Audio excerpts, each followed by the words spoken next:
Bismillahirrahmanirrahim. Assalamualaikum warahmatullahi wabarakatuh. Alhamdulillahi rabbil alamin wal aqibatu lil muttaqin wala udwana illa 'alal zalimin. Asyhadu an la ilaha illallah wahdahu la syarikalah wa asyhadu anna Muhammadan abduhu wa rasuluh. Allahumma salli ala Sayyidina Muhammad wa ala alihi wa sahbihi ajma'in, amma ba'd. Ilahi anta maqsudi wa ridhaka matlubi a'tini mahabbataka wa ma'arifataka. Allahumma aftah lana bi futuhil arifin. Allahumma aftah lana bi futuhil arifin.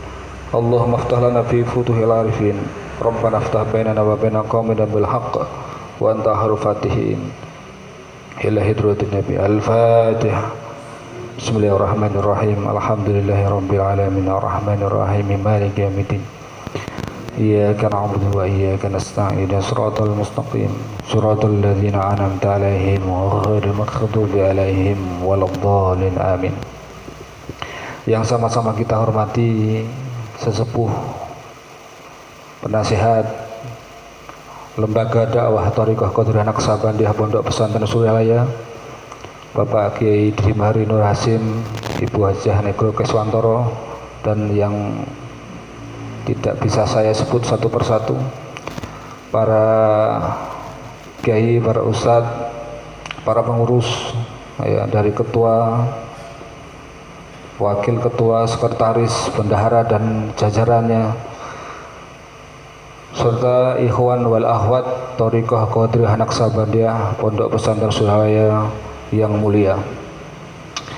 Alhamdulillah, puji dan syukur sama-sama kita panjatkan kehadirat Allah Subhanahu wa taala atas nikmat iman, Islam, ihsan, juga nikmat sehat sempat sehingga kita dimudahkan melangkahkan kaki menuju majlis mulia ini, mengamalkan amalan mulia bersama hamba-hamba Allah yang mulia. Mudah-mudahan kita terbawa mulia dunia akhirat. Amin ya Allah ya Rabbal alamin. Salawat serta salam semoga tetap terlimpah curahkan kepada uswah hasanah kita, suri tauladan kita semuanya, Nabi Muhammad sallallahu alaihi wasallam, pun pula kepada keluarga beliau, para tabi'in, para sahabat para tabi'in, para tabi'in, dan umatnya dari dahulu, sekarang, dan pada masa-masa yang akan datang. Ikhwan wal akhwat Thariqah Qadiriyah Naqsabandiyah Pondok Pesantren Suryalaya yang mulia, pada kesempatan yang berbahagia ini, jadi saya diberi amanah untuk menyampaikan khidmat ilmiah yang insya Allah tidak akan lama, seperti pesan guru kita semuanya, Kiai Dimari Nur Hasim. Yang penting cepat, ya, cepat pulangnya, kan gitu. Karena inti daripada amaliyah manakib itu ya khidmat amaliyahnya, ya, bonusnya itu khidmat ilmiah. Jadi enggak lama juga enggak apa-apa, yang penting yang khidmat itu adalah di khidmat amaliyahnya, kan begitu. Khidmat ilmiah itu hanya penopang saja.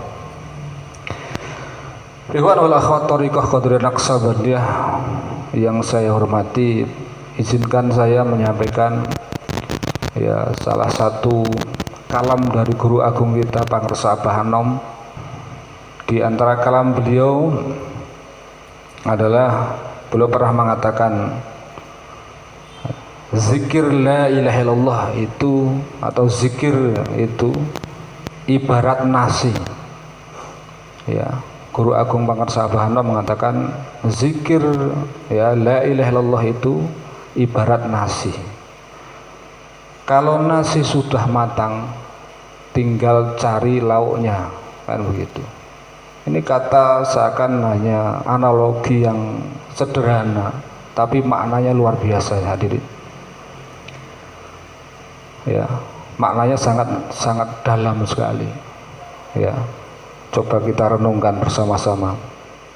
Ya. Zikir itu ibarat nasi, kalau sudah matang atau jika sudah matang tinggal cari lauknya.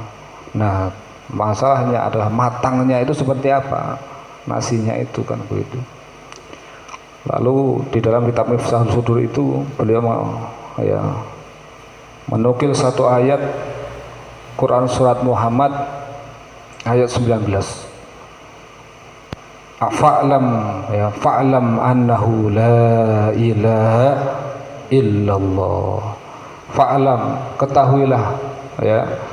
Fa'lam itu ketahuilah, fahamilah, ilmuilah, ya. Kita diberi tahu untuk supaya matang itu nasi harus dengan ilmunya, ya, harus dengan ilmunya.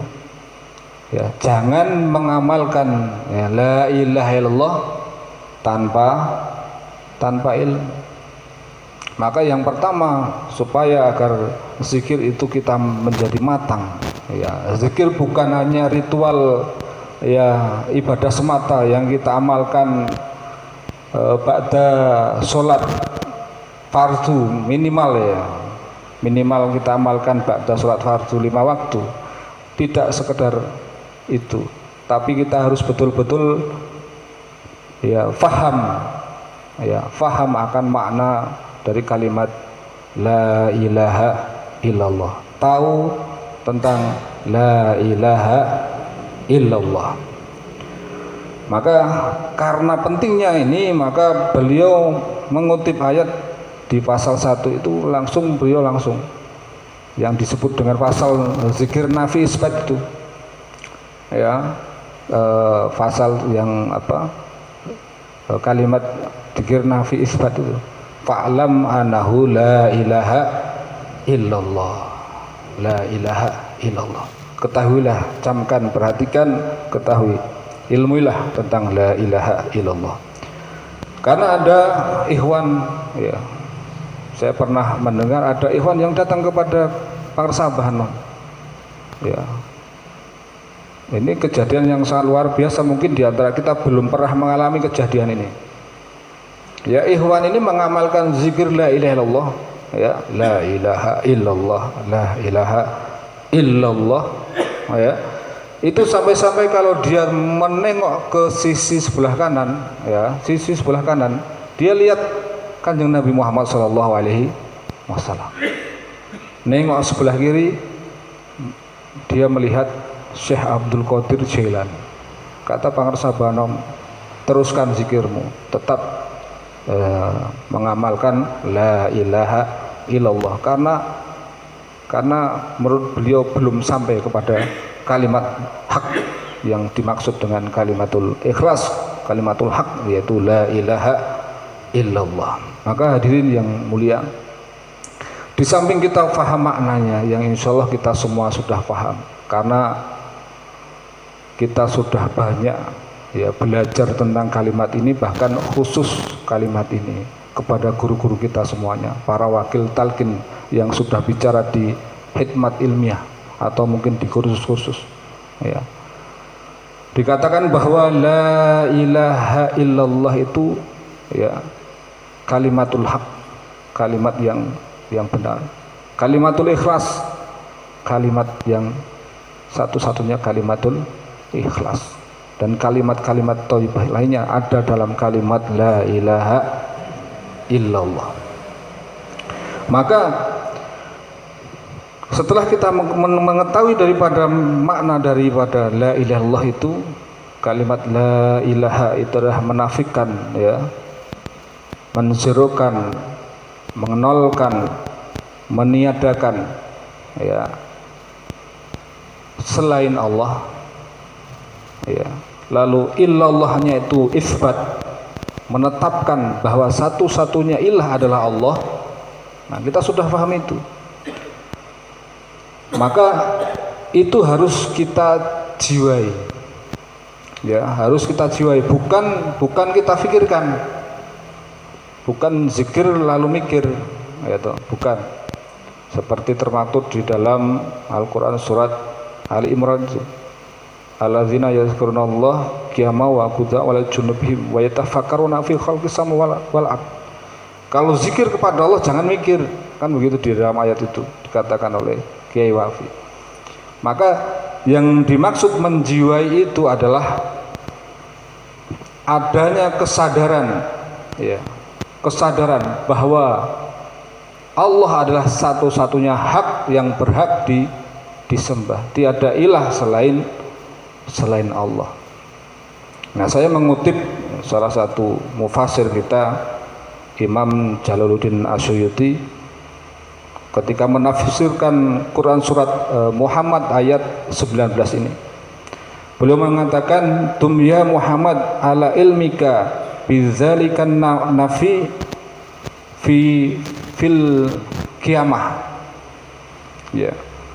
Terus meneruslah engkau wahai Muhammad, ya, pengetahuanmu itu atas hal itu, atas kalimat la ilaha illallah itu bermanfaat kelak di hari kiamat. Yang kedua, Imam Jalaluddin Asyuyuti mengatakan, beliau, pengetahuan atas la ilaha illallah itu akan mengantarkanmu, ya, mengantarkan kita ke surganya Allah Subhanahu wa taala. Maka beliau menukil sebuah hadis riwayat Muslim dari sahabat Utsman bin Affan. Ya, Rasulullah sallallahu alaihi wasallam bersabda, "Man mata wa huwa ya'lamu annahu la ilaha illallah dakhalal jannah." Ya, man mata, siapa yang dia meninggal sementara itu dia mengetahui, memahami, mengilmui, ya, fa'lam, ya'lamu annahu la ilaha illallah, dia mengetahui, dia memahami, dia mengilmui akan kalimat la ilaha illallah ini, maka dakhala jannah, maka dia akan masuk ke dalam surganya Allah Subhanahu wa taala. Ini salah satu dari fadilah daripada mengilmui, ya, fa'lam, daripada fa'lam annahu la ilaha illallah. Ini hadis sahih. Lalu ikhwan wal akhwat thariqah Qadriyah Naqsabandiyah Pondok Pesantren Surabaya, saya teruskan kepada, ya, kitab Miftahus Sudur. Setelah menukil salah satu ayat daripada Quran surat Muhammad ayat 19 ini, ya, kalau Allah Ta'ala fa'lam anahu la ilaha illallah, guru agung kita Pangersabah Anom menukil beberapa hadis yang saya bacakan, kita bertabaruk di dalamnya, kita saya bacakan.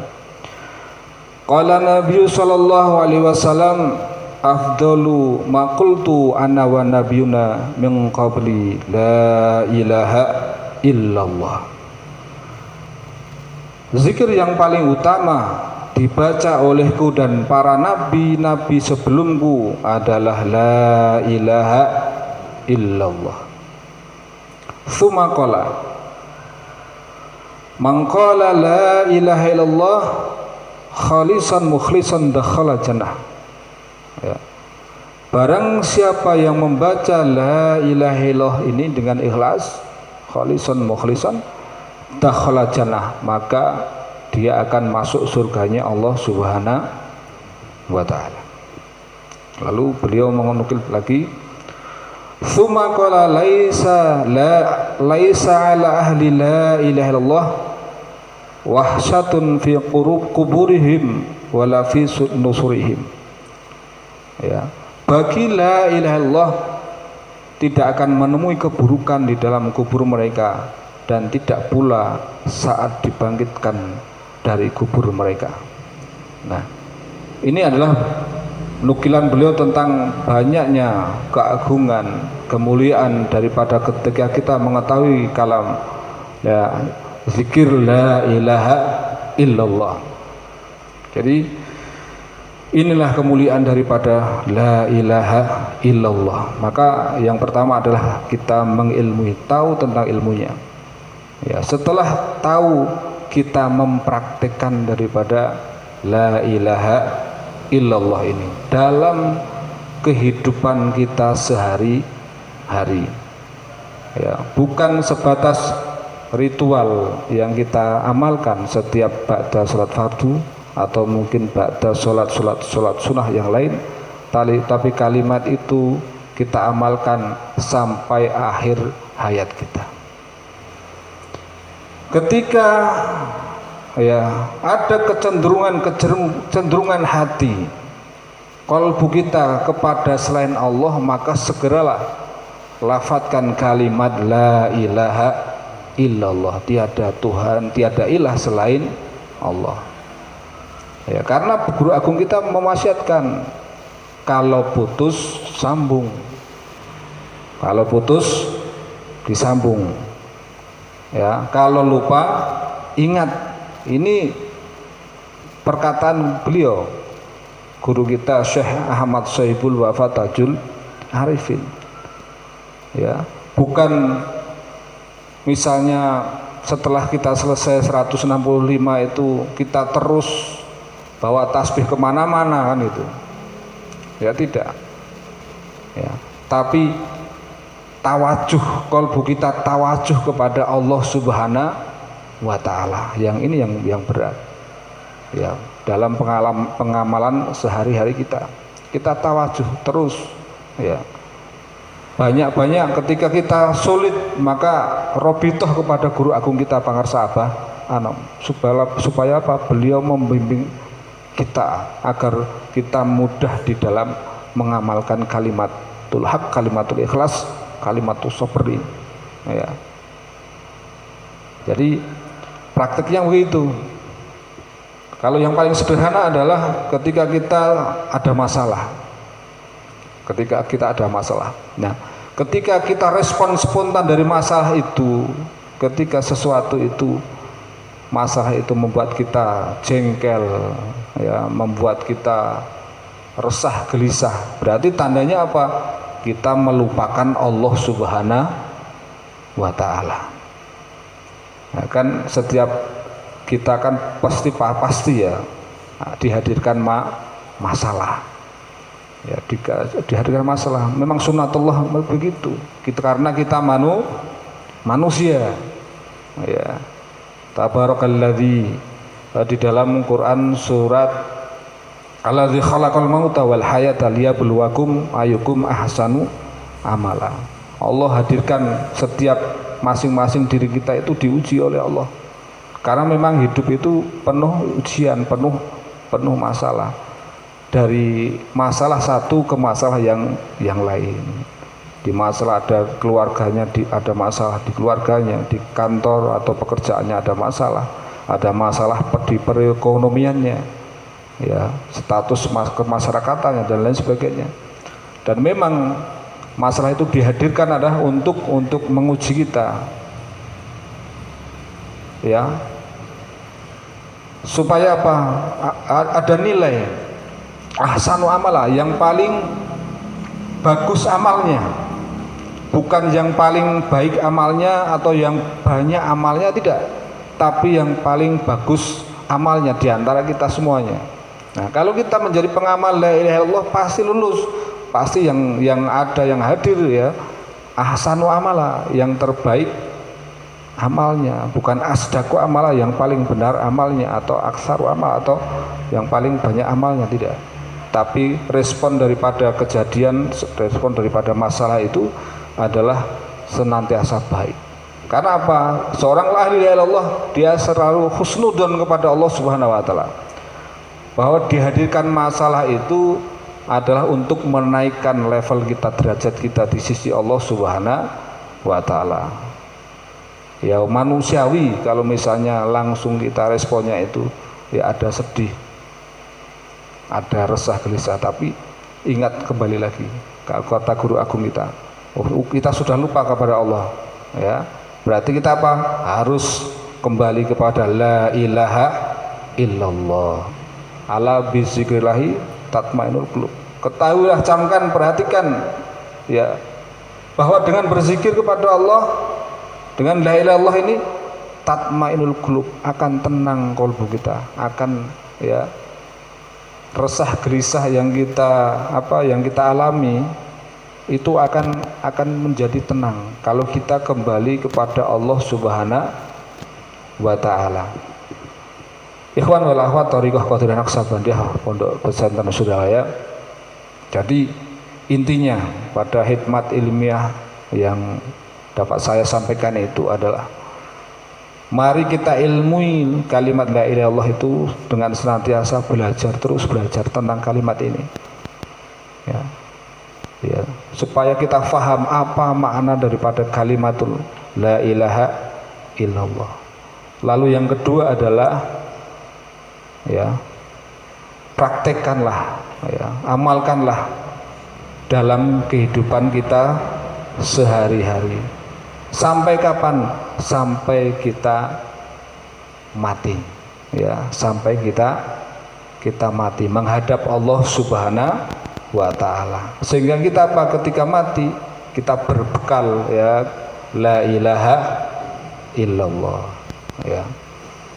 Nah, kalau misalnya tadi nasi ibarat kata pangersabah itu nasi menjadi matang itu memang kadarnya kita bisa menerjemahkan yang paling sederhana itu adalah kalau kita sudah betul-betul mengilmui kalimat ini, bolehlah kita belajar ilmu yang lain. Boleh kita belajar ilmu yang lain setelah dasar daripada ilmu la ilaha illallah ini kita kuasai. Karena ini basic, ini adalah dasar daripada mengamalkan la ilaha illallah. Begitu. Yang sulit adalah mempraktekkannya. Karena sifatnya adalah dawam terus menerus, lupa ingat putus sambung, lupa ingat putus sambung. Pokoknya setiap saat, setiap waktu kita punya ilmunya ini, kita diberi ilmunya ini, kita sudah mempraktekkannya, kita tahu caranya. Kan yang paling inti adalah kita sudah talqin zikir, artinya kita sudah tahu ilmunya, sudah bisa mengamalkannya. Tinggal ini kita dawamkan, kita dawamkan dalam kehidupan sehari-hari, sehingga kalimat la ilaha illallah ini berbuah amal soleh, berbuah akhlak yang mulia, berbuah amal soleh dan berbuah daripada amal yang mulia, seperti yang dicontohkan guru agung kita Syekh Ahmad Sohibul Wafa Tajul Arifin. Demikian apa yang dapat saya sampaikan, mudah-mudahan yang sedikit ini bermanfaat. Kita tutup dengan sholawat Bani Hasyim, tapi sebelumnya kurang lebihnya mohon maaf. Assalamualaikum warahmatullahi wabarakatuh. Kita tutup. Allahumma sholli ala nabiyil hasimi Muhammadin wa ala alihi wa sallim taslima. Allahumma sholli ala nabiyil hasimi Muhammadin wa ala alihi wa sallim taslima. Allahumma sholli ala nabiyil hasimi Muhammadin wa ala alihi wa sallim taslima. Allahumma sholli wa sallim wa barik alaihi. Al-Fatihah. Bismillahirrahmanirrahim. Alhamdulillahirabbil alamin. Arrahmanirrahim. Maliki yaumiddin. Iyyaka na'budu wa iyyaka nasta'in. Shiratal mustaqim. Shiratal ladzina an'amta 'alaihim ghairil maghdubi 'alaihim waladdallin. Amin.